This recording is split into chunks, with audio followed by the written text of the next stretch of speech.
just put a recording device in his car, and baby, do I dare continue? And the fact that that man was finna hit you, girl, quit. Girl, quit. Ooh, these are long ones. Like, what the hell, girl? Okay. I'm crazy.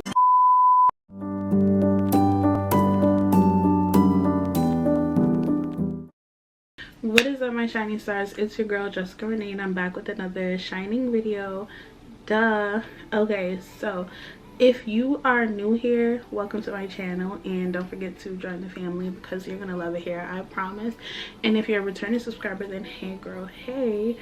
But you probably seen me in this look from my previous video. It's my makeup video on how to achieve this look, but I am going to maximize my makeup and just film this video for you guys. If you can't tell by the title, or if you're new here, this is the Ask Jess, obviously. So my best friend makes up scenarios for me, and she wants to see how I would handle them, and just basically like what would I do in said situations. They're always really good. I never read them before I come on the video, so it's always raw reactions. Y'all know that. That's what makes it good. And yeah, I'm excited to get into it because I haven't done an Ask Jess in a long time. So I got my coffee and I got the scenarios pulled up on my phone, and without further ado, we're just gonna jump right into this video. Okay. I just love me some coffee, y'all. Okay, like I said, I'm super excited because we haven't done one of these in a little minute, so let's get into it. 1, 2, 3, 4, 5. Ooh, these are long ones. Like, what the hell, girl? Okay. I'm crazy. The first one says, so I've been friends with a girl I consider my best friend for over 5 years. We literally do everything together, which is fine, but sometimes she crosses boundaries that I feel shouldn't have to be discussed because it's just a moral thing you should already know. For example, she uses my things without permission and never puts them back. That may seem petty because as a best friend you should be able to use your friend's things, but how I grew up, you should always ask or let it be known. She would come in my room, heavily spray my expensive perfumes, borrow jewelry without asking, grab a sweater without making me aware of it. One time she even borrowed my designated work sweater. I was looking all over for it, and we were on FaceTime, and she asked what it looked like. After I described it, she then responded, "Oh girl, I borrowed that from you last night." I completely blew up, and now we're in a huge fight and haven't spoke in a week. I don't want to lose my bestie over something so petty. What would you do? Okay, first things first, I am super big on like boundaries. I've said it so many times, like on my channel. I am super big on boundaries. I definitely would never just go touch someone's things and be like, oh, I'm gonna assume that they're okay with me doing this. No, I don't do that. I actually hate that. Whether you're my mom, my sister, just ask me. Like, I promise 9 times out of 10 I'm going to say yes, but it's just that principle, that respect, that understanding, you know? Like, we not about to do that. I don't like that. I don't like it at all. Considering you and this girl has been friends for 5 years, that means you've been putting up with it for 5 years, which is a no-no. Like, you have to establish things like that right from the beginning, because now when you bring it up, she's gonna be like, girl, like, I've been doing this, we've been doing this, what's the problem, you know? I feel like that's why it's really important to set things in stone from the very beginning. I wouldn't say that you guys should not be friends anymore. I would probably just reach out to her and let her know, like, hey, some of the things you do cross boundaries for me. As your best friend, she should understand that, and it's when she doesn't respect that going forward that it's like, okay, I need to cut you off. You understand? Like, let her know, because you have been going along with it all this time, and then if she doesn't make change, that's when you have to cut her off, babe. I'm just letting you know. I'm sorry.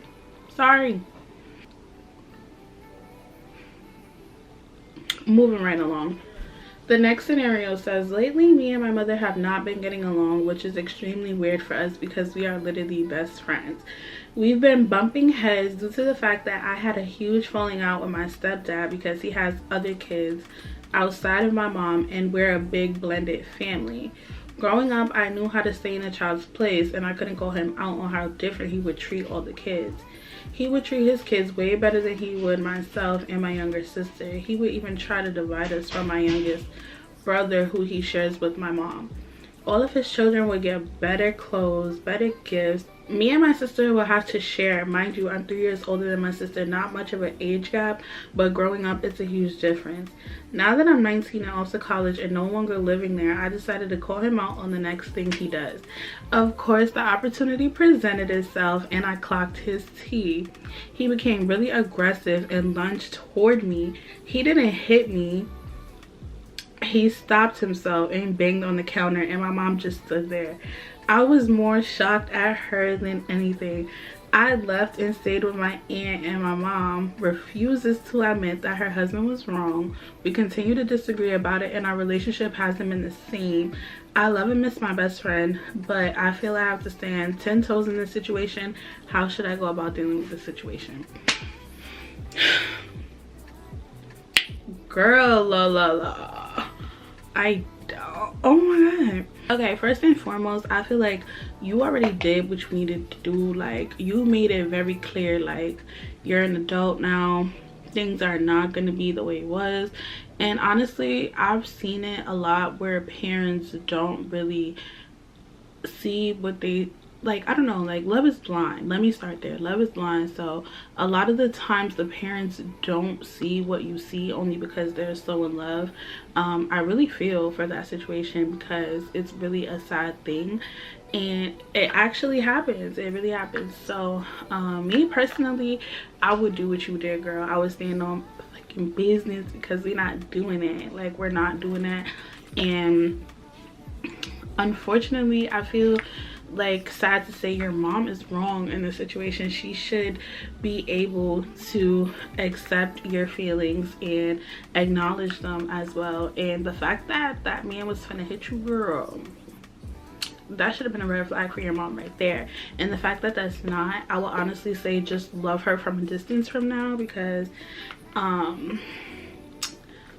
it's only gonna get worse if you keep pushing it. It's only gonna get worse. So just kind of let her come to realization all on her own, and you just play the bag and let it play out. But I will say you should continue to stand up for yourself, because it's gonna let people know that you're not playing any games. So yeah, girl, clap that tea.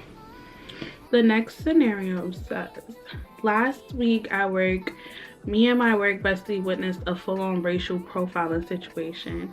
We work at a very popular coffee shop in the middle of Manhattan, so we are completely busy from the time we open to the time we close. You would think that being in New York with so much diversity, things like this don't exist. This is why this is so shocking to me. There are only 3 black people who work at this location, and literally everyone else is palm colored. So it'll be very seldom that all 3 of us are on shift together, but this day we were. We have a guy who comes in every day, orders the same thing every day, and like I said, it's only 3 people. It's only 3 black people at this one location.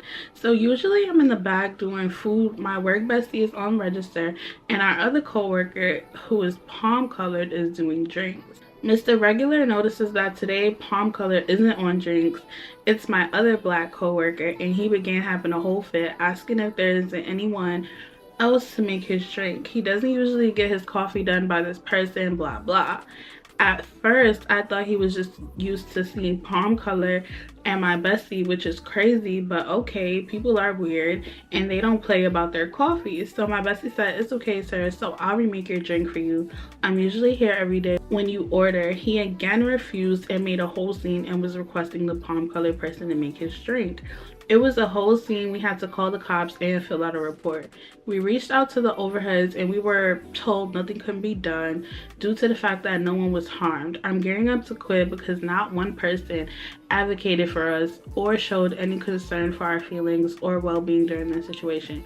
No staff members, no regards from management or overheads. I'm sure there's nothing they can do, but there was absolutely no remorse or consideration. Am I right for wanting to quit my job? Yes, those people are racist. Quit. Quit. Girl, quit. Okay, first of all, I just want to say, like, I am very big on quitting a job. Like, if the work environment is not for me, it's just not for me. I'm not about to force it. I'm not about to do no weird stuff. The same way I'm making this money here, I can go make that money there. You understand what I'm saying? Like, I'ma quit. One thing about me, I'ma quit. Okay, I'ma quit. I feel like that was very racist, and I feel like if you let it slide, it's only gonna open the doors up to bigger and worse situations. So I definitely would quit. That man is racist, and it's literally the fact that nobody that works there had y'all back. Like, and y'all are all not black. Quit. Quit now. We're getting there. We got 2 more scenarios left. These are so long. Like, oh my, y'all, like, come on. Okay, the 4th scenario says, so recently I caught my man cheating, not just in a regular way, but in a detective kind of way. I'm a certified crash out, but he's 100% sneaky. I noticed that he seemed extra distant out of nowhere, like literally overnight, claiming he's extra tired. And at first I respected it. I let him do it and gave him his space. But when weeks passed and we're no longer intimate, I became suspicious. And I was on vacation from work, so I had loads of free time to get to the root of the problem. I got the idea from a girl on TikTok to just put a recording device in his car, and baby, do I dare continue? I instantly found out the tea. He had just met a girl and he was dating her. Had her in his car and all. I didn't want to look crazy and tell him I put a recording device in his car, so I tried to find ways to catch him. But girl, this nigga was just too good at what he did. I stopped being intimate with him. I became distant and he didn't even care because he was clearly occupied. So one day he slipped up and said the girl's name, which I know her name from the recording. So I responded, yeah, so why didn't you just break up with me so you can pursue her? He flipped his shit. He literally dropped to his knees, screaming, crying, damn near throwing up because he was caught red-handed. He kept apologizing, but I wasn't going for it. We signed a 2-year lease.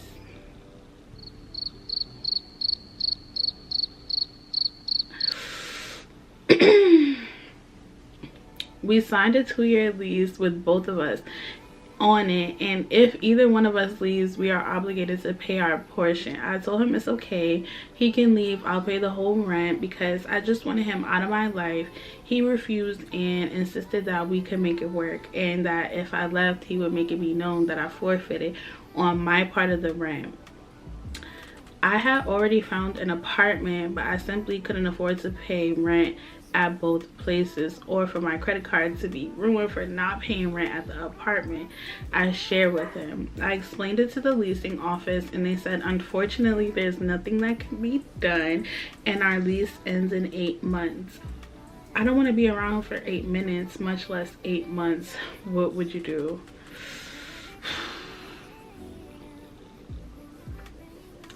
Girl, I don't know. This is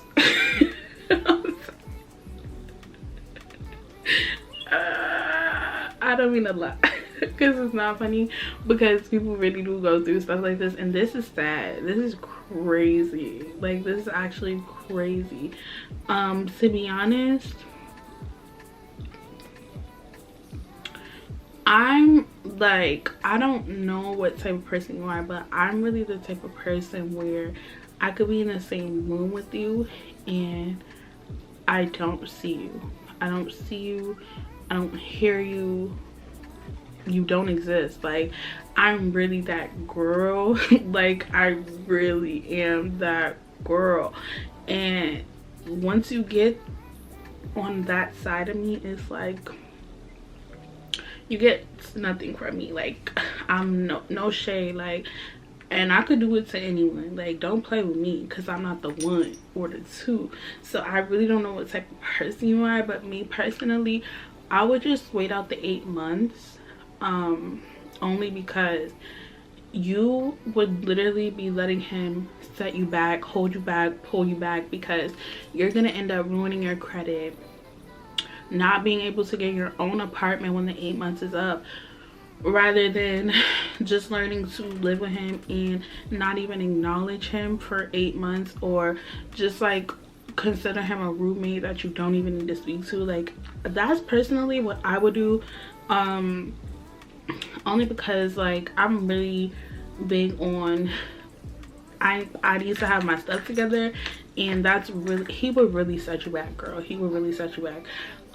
Me personally, I would stay the 8 months and spend the night out whenever I can. Get a lock on the second bedroom, like literally seclude yourself and get in grind mode for 8 months. So when that 8 months is up, girl, you already in your apartment. You already walk foot in the door. The bags is in the living room of the new place. Do you hear me? Like, come on with it. Don't play with me. Yeah, personally, I would literally just wait it out, because it's like, we not rich. We can't be doing this and that, and you know, so I would definitely stay for the 8 months. And honestly, he's crazy, so I really wouldn't even give him the time of day no more, but I would stay, because you can't tell him I'm not staying there. I am staying there. Just not with you. Come on with it. Hello. But I feel like that's also easier said than done, because if a nigga do dog you like that, like, you don't want to look at him. Like, I'm gonna keep it real, so it's easier. I mean, you could like go somewhere for a couple of days, come back, just don't leave. Like, keep your stuff there, but also be out the door at the same time, you know. So that's all I can say, girl. Oh yeah, we finally at the last one, because my voice box is broken at this point. Okay, so a few months ago, my cousin and I bought a home together. We decided to turn the home into an Airbnb to create another source of income. We did some light renovations, decorated the home really nicely, bought all new furniture, and we was just waiting for the approval from Airbnb. During that time, one of our aunts just so happened to fall on hard times, so we decided to let her stay there for free. Until the approval came in from Airbnb, we decided to let her stay. It wasn't just her, it was her 4 kids and 2 grandchildren as well. Mind you, everyone is an adult or damn near one. We discussed what the situation was, that they were on a limited time, anywhere from 2 to 4 weeks, to find somewhere else to stay. When we got our confirmation from B&B that we can list our home, we decided to tell them in order for them to stay there, they would have to book through Airbnb and begin paying our fees, or straight up start paying us rent and get their own utilities turned on, or they would have to leave before the first booking. My aunt gave me the nastiest look, and her daughter, which is another one of our cousins, with the 2 kids, began arguing and making a scene as if we were wrong. My cousin, who was part owner of the home, went off on everyone. I tried to play mediator, but that didn't work. She acted as if we owed her something. I asked her if she expected us to cover the mortgage and all the utilities, such as light, water, gas, all while having our own separate bills in our own homes. This woman straight up said family is supposed to help family, and it's just until she gets back on her feet, which I find crazy, because she was never able to help anyone in the family ever. That's when things went left. Me and my cousin, as the owners of the home, threw everyone out of the house, straight Bad Girls Club style. The police were called. She tried to claim squatters' rights, but she was only in the home for a week and a half.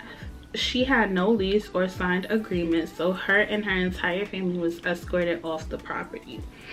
Now the whole family is saying we're wrong because she had her grandkids but I don't think I'm wrong, and me and my cousin are standing 10 toes behind our decision, but we don't want to beef with the whole family. What do you think we should do?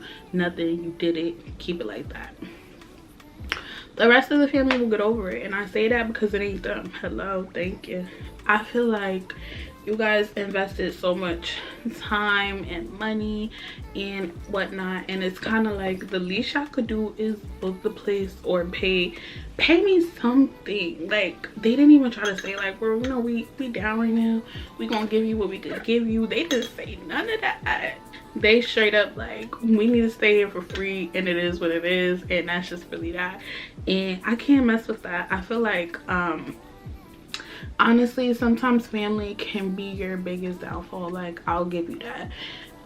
It's very, very important to know boundaries with family, and just not trying to even have to cross certain lines. It's just certain things you do for your family and certain things you don't, because a lot of people, especially people from older generations, they feel like they have like a rightful claim to things that's not theirs, and I hate that for them. Because the younger generations, us, we stand on big business. We don't do that. We're not going for that. So I feel like that's where a lot of the family drama comes from in a lot of families. But in this particular situation, I feel like y'all did the right thing. Y'all tried to be nice, y'all were nice, and they just wouldn't agree. I feel like it's better now than 2 months in, where they actually could have claimed squatters' rights. So it's like, it really is what it is, you know.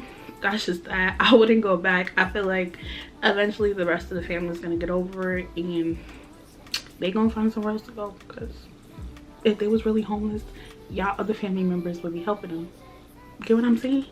Because y'all ain't always have that B&B. What if y'all didn't have that B&B? So it's like, no thank you. Y'all, literally, I feel like I've been talking so long. Thank you guys if you stuck around to the end of this video. Hit that like button for me. Make sure you're subscribed. Become a shining star, because we shine over here. Dumb. And comment down below what y'all would have did in certain situations, and really just let me know what's tea. I love talking to y'all. We could chat in the comments, and I will see you guys in my next video. Don't forget to like, comment, and subscribe. Bye.